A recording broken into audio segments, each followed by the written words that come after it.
Bonjour à tous et toutes, j'espère que vous allez bien. Donc, comme je l'avais annoncé lors de la précédente vidéo concernant un article de Par la foi sur Saint-Irénée de Lyon et les icônes, nous revoici avec notre cher Maxime Georgel qui va répondre par rapport au Maccabée. J'avais annoncé que je ferais cette vidéo et comme vous le savez, chose promise, chose due. Et je vais laisser à Maxime Georgel le soin d'introduire cette vidéo et par la suite nous répondrons avec des sources. C'est parti. Bonjour et bienvenue à nouveau dans un nouvel épisode de Théologie au volant. Récemment, un ami catholique romain m'a envoyé à nouveau un extrait d'un live du frère Paul Adrien et celui-ci affirme plusieurs choses dans cet extrait, alors je vais réagir à ce qu'il a dit. Elle est dans la Bible. Elle est où chez les protestants? Bah, quand même, la dernière parole de Jésus ressuscité, c'est « Recevez l'Esprit Saint, tous ceux à qui vous remettrez les péchés leur seront remis ». Qui fait ça chez les protestants? Quel est le ministère institué qui enlève les péchés? C'est la dernière parole. Donc, la vérité, c'est que c'est pas les catholiques qui ont rajouté des trucs. C'est les protestants qui en ont enlevé. Par exemple, il est où le livre des Maccabées? Le livre des Maccabées jusqu'au XVIe siècle, toutes les églises chrétiennes d'Occident, d'Orient, de France et de Navarre l'avaient. Alors je fais pause. Déjà, retenez bien ce qu'a dit le frère Paul Adrien, c'est très important, car le frère Paul Adrien parle de la réception du livre des Maccabées. Hein, il ne parle pas de son statut canonique, il parle de sa réception. Et ça, c'est très intéressant et très important à retenir. Et on va voir comment Maxime Georgel va aborder le sujet des Maccabées. Donc, il ne va pas l'aborder comme le frère Paul Adrien l'aborde. Alors, personnellement, et comme je suis célibacantiste, je n'ai pas une grande sympathie pour le libéralisme du frère Paul Adrien, mais je comprends tout à fait ce qu'il a voulu dire par le fait de recevoir les Maccabées. Donc je vous laisse, je poursuis, je poursuis. Et pouf, il a disparu. Donc, comme vous le voyez dans cet extrait, il dit plusieurs choses. Je ne vais pas m'étendre sur le sujet de la confession puisque j'ai déjà fait une vidéo à ce sujet. Je vous la mets en description. Brièvement, il suffit d'ouvrir n'importe quel livre historique de théologie réformée, de théologie pastorale sur ce qu'est le pasteur, le ministère, pour voir que le passage auquel il fait allusion est bien appliqué au pasteur dans la théologie réformée. Donc, ce qui est Sauf que, cher Maxime Georgel, je sais que l'idée ne vous plaît pas, mais les apôtres avaient le sacerdoce, tandis que les pasteurs, ce sont des laïcs qui malheureusement se sont séparés de la vraie Église de Dieu, et du coup, ils n'ont pas le sacerdoce, ils n'ont pas de légitimité pour remettre les péchés. Je continue. affirme est tout simplement faux. Tout simplement, comment nous, on considère que ce verset s'applique aux pasteurs, comment les pasteurs exercent le pouvoir de pardonner? Eh bien, exactement comme les apôtres dans le Nouveau Testament. Hein. Jamais dans le Nouveau Testament, nous voyons un apôtre écouter les péchés de quelqu'un, puis les lui remettre par une parole d'absolution. En revanche, nous les voyons lier et délier, remettre et retenir les péchés par la discipline d'Église et la prédication de l'Évangile. Par la discipline d'Église, ils peuvent placer quelqu'un hors de la communion de l'Église, c'est ça, retenir les péchés.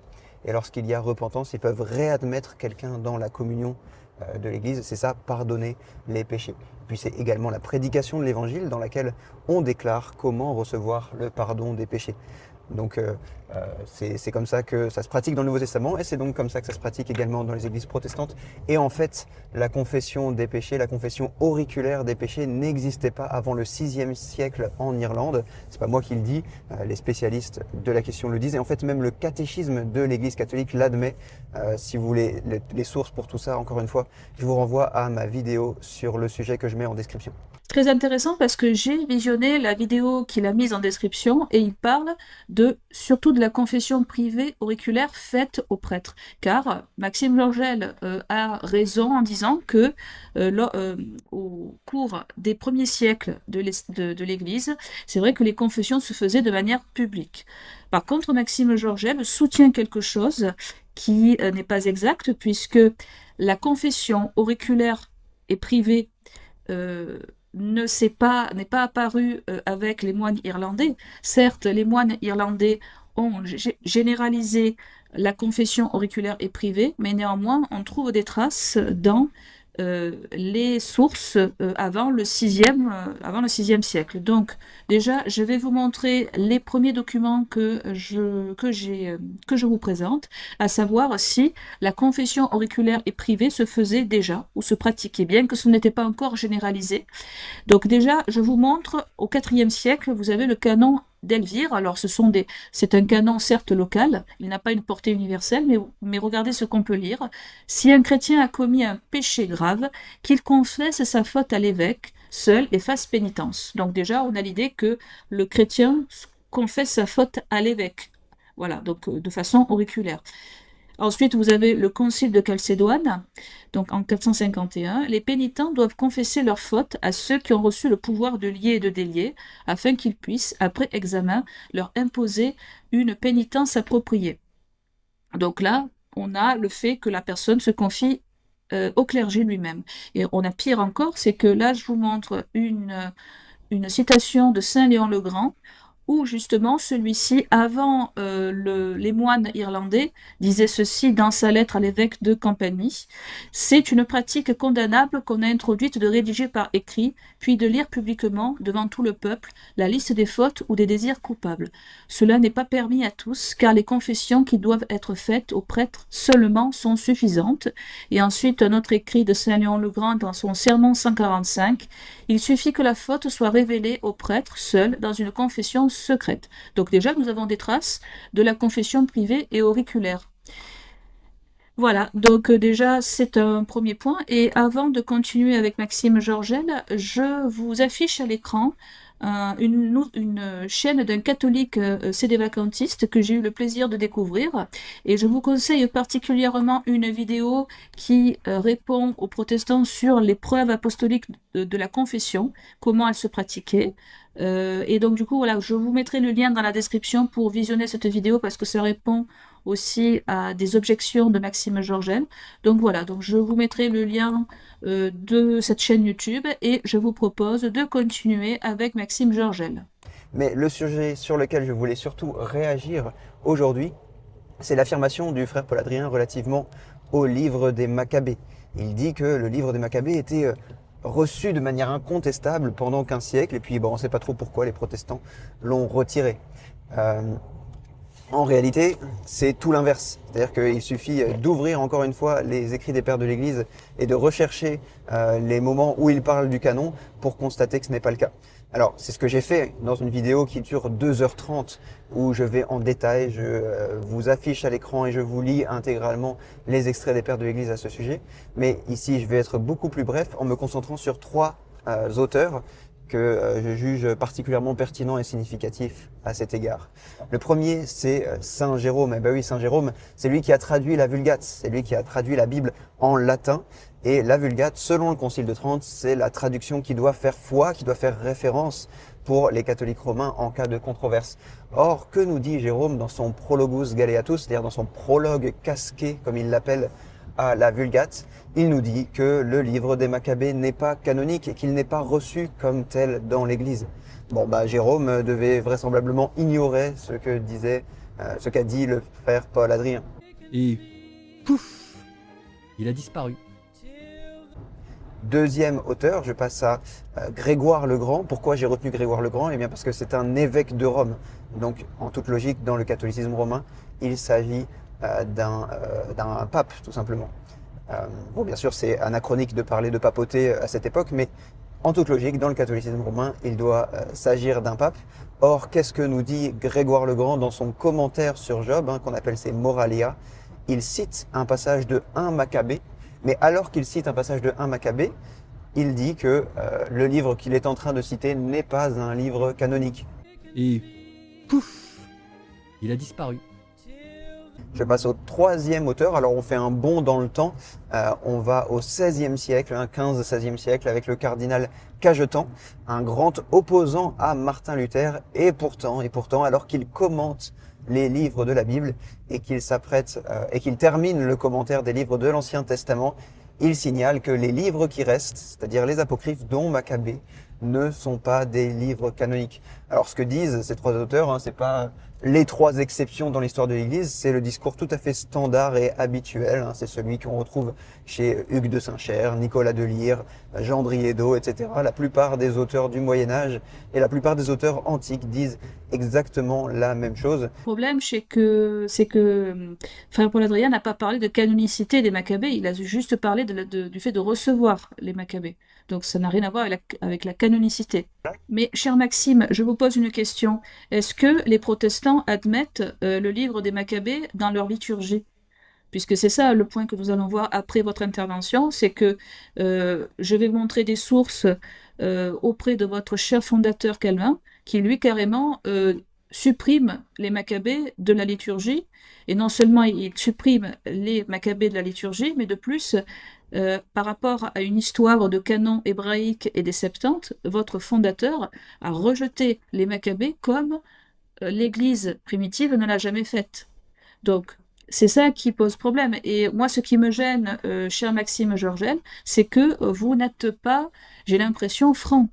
Pourquoi vous ne citez pas les paroles de votre fondateur pour dire, ben oui, chez nous, eh bien, les Maccabées ne sont même pas reçus dans la liturgie. Et si vous étiez un peu honnête, vous diriez que les catholiques, avant que ne soit établie la canonicité des Maccabées, les Maccabées étaient reçus dans la liturgie. Donc je vais donner plus de détails. Mais je vous laisse terminer.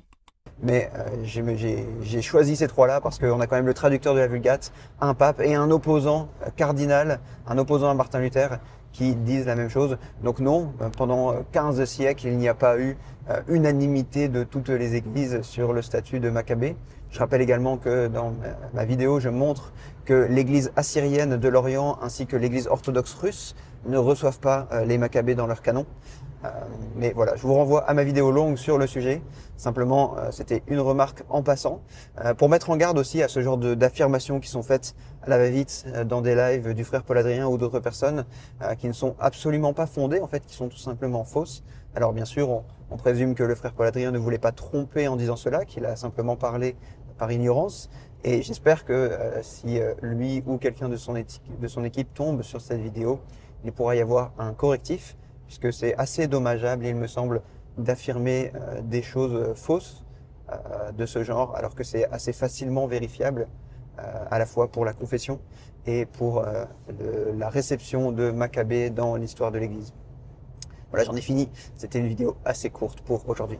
Donc nous avons terminé. Donc maintenant, nous allons passer aux choses sérieuses et nous allons passer à un tableau que j'ai réalisé pour que vous compreniez la différence entre écrit canonique, écrit apocryphe ecclésiastique et l'apocryphe au sens strict du terme.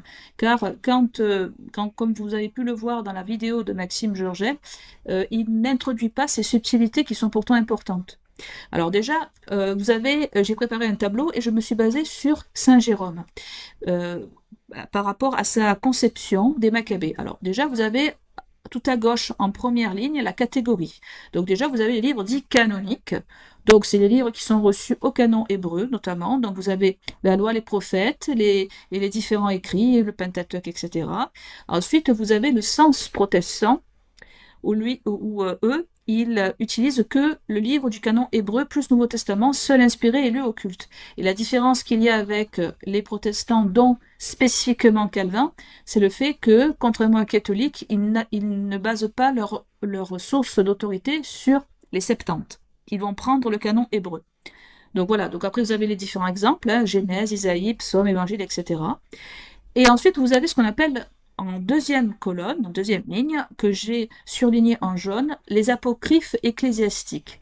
Alors ça, c'est très intéressant, selon Saint Jérôme, effectivement, ça, Maxime Georgel a raison, c'est qu'il considérait que les Maccabées n'étaient pas inclus, ne pouvaient pas faire partie des canoniques pour l'instant, puisque, nous le verrons plus tard, le statut canonique des Maccabées n'a été tranché que pendant le Concile de Trente. Mais néanmoins, nous allons voir toute la tradition liée aux Maccabées et, comme je vous l'ai dit dans la vidéo, sur la liturgie.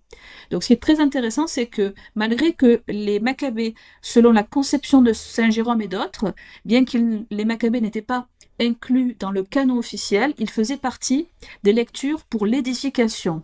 Ça veut dire que on ne se basait pas encore sur les Maccabées pour établir une doctrine et un dogme de foi, mais néanmoins ils étaient lus pour l'édification, c'est-à-dire qu'ils n'étaient pas complètement exclus. Et je vais vous montrer des exemples de comment la tradition de l'Église a introduit les Maccabées pour édification. Donc, ça, c'est pour Saint Jérôme. Donc, vous voyez, c'est qu'il y a une différence entre les apocryphes ecclésiastiques. Après, vous avez les apocryphes au sens strict. C'est la dernière colonne. Et vous voyez que vous avez ce qu'on appelle les apocryphes au sens strict, c'est-à-dire qu'ils sont mauvais et on ne peut pas les intégrer pour édifier la foi des fidèles. Vous voyez, donc nous avons les évangiles gnostiques, les actes apocryphes, les apocalypses douteuses. Les protestants, c'est un peu aussi la même chose. Et les catégories, c'est l'évangile de Thomas, Pasteur d'Hermas, etc. Donc vous voyez, il y a deux niveaux. Et par contre, ce que vont faire les protestants au fil du temps, c'est qu'ils vont carrément ils vont carrément jeter les Maccabées dans le trou noir. Et c'est ça justement qui va marquer cette rupture. Et d'ailleurs, vous voyez dans la deuxième colonne qui dit ceci en surligné en jaune, livre totalement exclu du canon, considéré comme non inspiré, au mieux lu comme histoire, mais pas liturgique ni doctrinaux. Et c'est là la rupture fondamentale que Maxime Georgel ne cite pas. C'est le fait que avant le Concile de Trente, l'Église catholique a introduit les Maccabées dans certaines fêtes, mais par contre, eux, les protestants, excluent totalement les Maccabées. Et après, il y en a d'autres. Il y a aussi Tobie, Judith, Sagesse, les ecclésiastiques et Baruch aussi. Bon, voilà, d'autres livres. Alors, déjà, je vais vous montrer, au sein de l'Église catholique, et même de l'Église primitive, vous avez la fête des Saints Maccabées. Donc, déjà, cette fête date du Haut Moyen-Âge, donc c'est à peu près vers le VIe siècle, et l'Église célébrait officiellement les 7 frères Maccabées et leur mère. Donc, au bréviaire romain, pour cette fête, les lectures venaient directement de 2 Maccabées 6 à 7. Donc, ça veut dire que lorsqu'on fêtait les Maccabées, le prêtre lisait des parties de ce texte pour parler des précurseurs des martyrs. Donc on avait le récit du vieil Éléazar et vous avez aussi les 7 frères. Et ensuite, les Maccabées, les noms des 7 frères ont été inscrits dans le martyrologe. Vous voyez, c'est le point 2. Donc martyrologe romain, le martyrologe utilisé avant Trente, puisque ça, nous sommes avant le Concile de Trente qui va établir de manière canonique les Maccabées. Mais on s'en servait pour édification des fidèles et je vous montre une source. Voilà. Donc le martyrologe utilisé avant le Concile de Trente mentionnait chaque année les Maccabées le 1er août. La lecture des martyrs des Maccabées se faisait en lien avec 2 Maccabées 6-7. Voilà. Ensuite, je vais vous parler d'un... Alors là, je vous montre un peu l'historique de la réception et des opinions des Maccabées, car Maxime Georgel, dans sa vidéo, a cité Cajetan, il a cité Saint Jérôme, et on va voir comment la Sainte Église catholique, avec les premiers conciles, va considérer Maccabée. Alors, déjà, nous allons commencer par le Concile de Rome, puisque vous avez, si vous voulez, les 3 conciles que vous voyez à l'écran, dans la première colonne date-contexte, vous avez le concile de 382, 393 et 397 et 419. Et si vous voulez, ça, c'était des conciles locaux pour l'instant. Mais par contre, ce qui est très intéressant, c'est que sans se prononcer encore sur la canonicité des Maccabées, ils étaient inclus. C'est-à-dire que lorsque les pères et les docteurs de l'Église se réunissaient au sein du concile, il y avait une liste de livres qui étaient considérés comme faisant partie de l'héritage de la révélation. Et, comme vous pouvez le voir, eh bien, ils étaient inclus. Donc, par exemple, pour le Concile de Rome, dans la liste des Écritures, les Maccabées étaient inscrits parce que, majoritairement, ce concile se basait sur la Septante. Ensuite, vous avez le Concile d'Hippone aussi, qui fixe le canon pour l'Afrique du Nord. Donc, les Maccabées 1-2 étaient inclus. Donc, comme quoi, c'est vraiment une très vieille tradition, les Maccabées. Et en plus, confirmé par Augustin, puisque Saint Augustin, nous le verrons plus tard, cite les Maccabées, même pour l'idée du purgatoire par la suite. Ensuite, vous avez le Concile de Carthage, 397 et 419, canon répété et envoyé à Rome pour approbation. Donc, Saint Augustin s'appuie sur 2 Maccabées 12 pour la prière des morts, déjà. Ensuite, donc là, on va voir l'opinion personnelle de Saint Jérôme. Et effectivement, dans la vidéo de Maxime Georgel, il dit une vérité, à savoir qu'effectivement, d'un point de vue personnel, il était prudent, bien qu'il ne les ait pas rejetés comme étant un apocryphe, je dirais comme un apocryphe radical et dangereux, mais par contre, il ne considérait pas les Maccabées comme canoniques au sens strict. Voilà. Il avait une certaine prudence, et ça, c'est vrai. Mais, comme je vous l'ai dit précédemment, Saint Jérôme avait le droit de ne pas considérer les Maccabées comme canoniques parce que ce n'était pas tranché encore.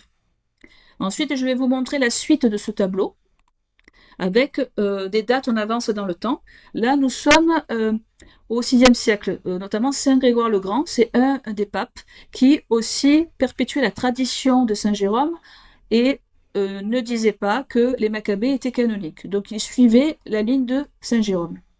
Ensuite, vous avez le cardinal Cajetan qui a été cité par Maxime Georgel, et effectivement, lui aussi, il revendique l'édification pour les Maccabées, mais pas encore pour établir une doctrine. Ensuite, vous avez le concile de Florence, donc le décret Cantate Domino. Alors, dans ce concile, on inclut, alors ce qui est très intéressant, c'est que ce concile commence à avoir une portée universelle.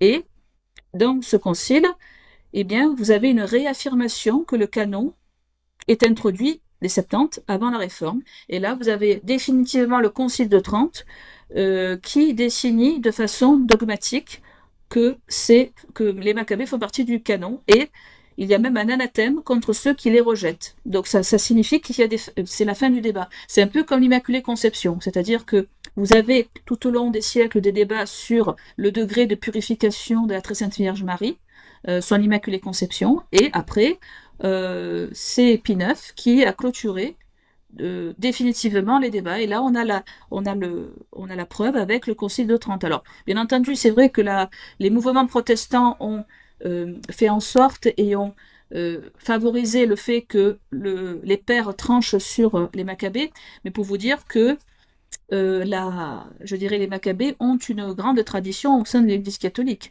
Et là, je vais vous citer maintenant la position de Calvin, car parmi tout ce que je vous ai montré, on va voir quelles sont les sources du protestant pour rejeter les Maccabées. Alors déjà, premièrement, la première, c'est l'institution de la religion chrétienne, et je m'en sers beaucoup pour répondre à Maxime Georgel et vous faire des vidéos de développement théologique, car l'institution de la religion chrétienne est quand même assez importante pour comprendre un peu la théologie de Calvin.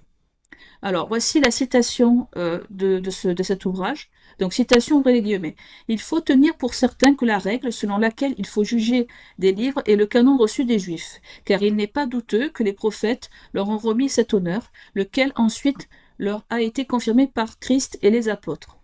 Donc là, on voit que Calvin affirme que le canon juif est la norme pour les chrétiens.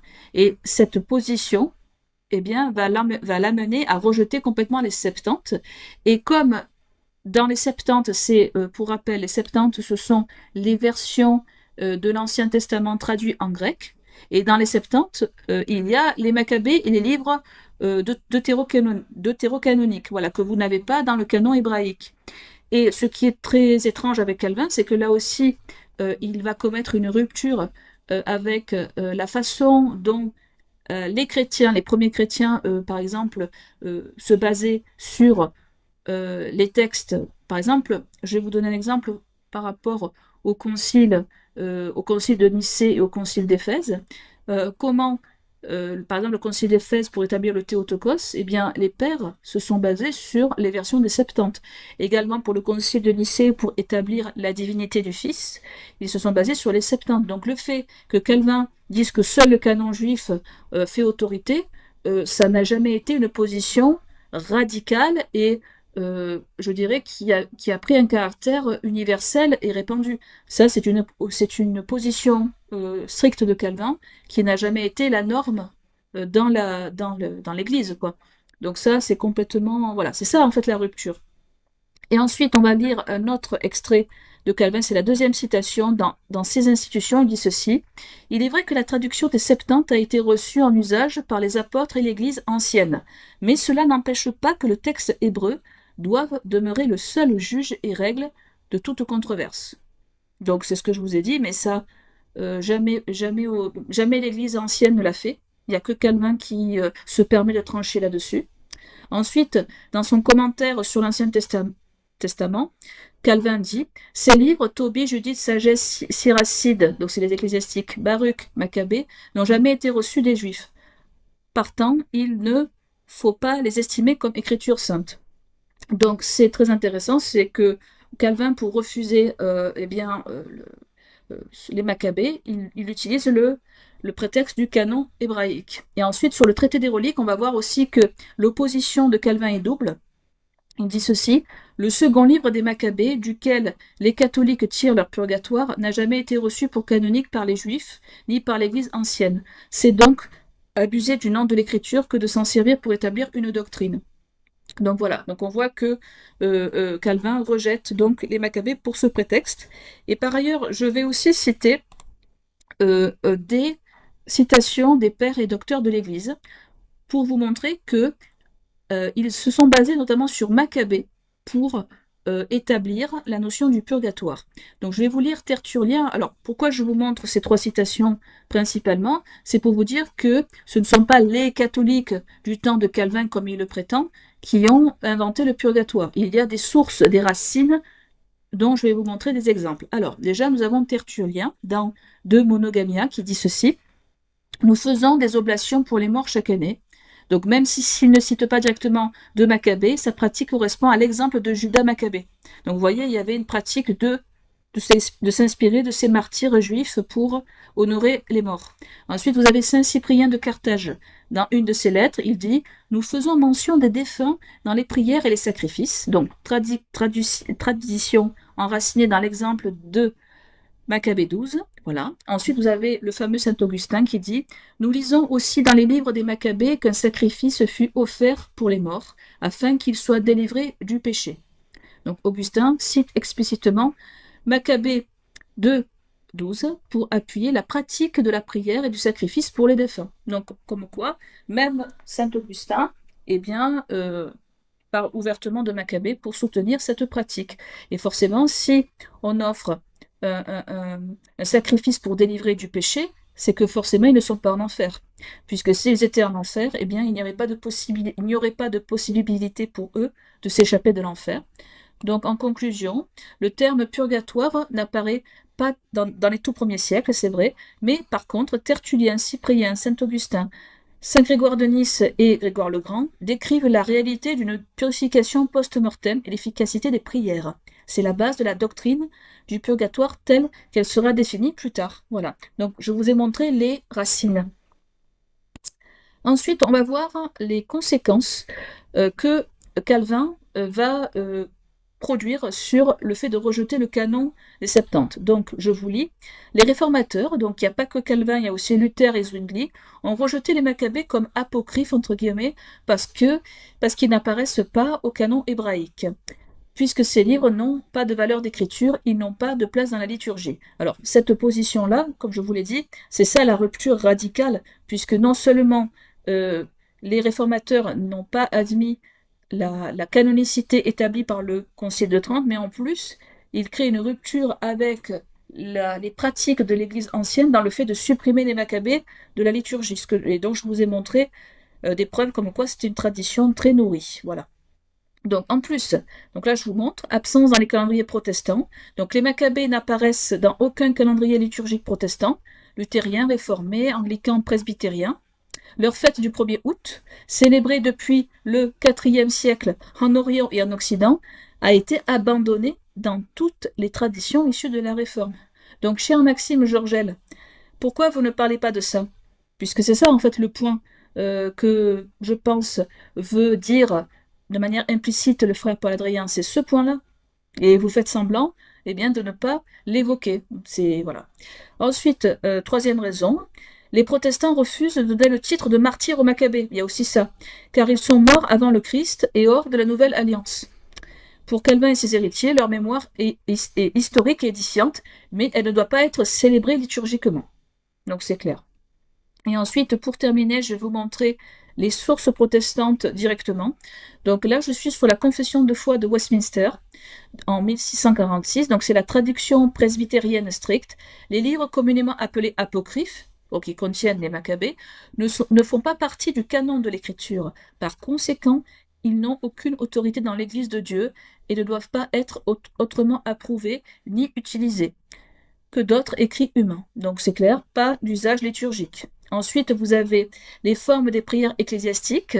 Donc ça, c'est un extrait par rapport à la liturgie de Calvin. Le dimanche matin, on lira un chapitre de l'Ancien Testament et un du Nouveau, et que l'on continue ainsi de suite sans rien omettre. Donc comme vous le savez, comme les protestants calvinistes se basent uniquement sur le canon hébraïque, eh bien, il n'y a pas les Maccabées, puisque les Maccabées font partie des Septante. Voilà. Donc, j'en reviens à...